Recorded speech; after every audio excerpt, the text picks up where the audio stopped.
Captain Eric here on going fishing for bluegills and getting a child started. Got two types of hooks I like. I go buy some Eagle Claw plain shank size 6 hooks. These work wonderful for a kid. If you buy the light wire, while they're a little bit better for catching some small panfish, you'll bend them when you're pulling them out.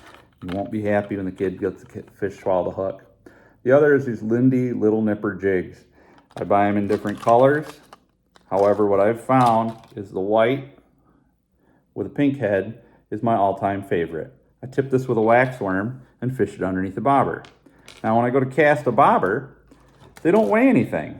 So you can buy a weighted bobber from the store, but they don't have that much weight on them. I prefer to add a bunch of weight to it. And I do this by going down to Home Depot or my local hardware store, buying electrical solder, not plumbing solder. Plumbing solder is a lot thicker and much harder to bend around the shaft than electrical solder. So take my electrical solder and I wrap it by pinching it with my finger and just looping it around a bobber.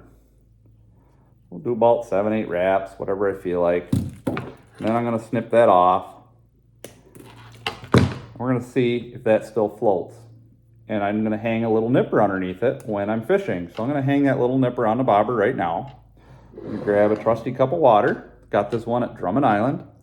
I'm going to throw that in there and see if it floats. It does. That's perfect.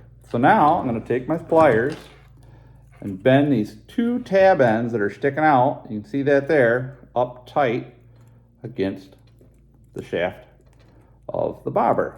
This allows me to make it so it doesn't tangle on the line near as much. Note how nice and smooth that is now. That will stay there and will allow this bobber to cast a lot further, making it so much easier for a child to cast and learn to cast. When it comes to rods, Zebco. It's a great starter rod. I started with a 202 when I was a kid.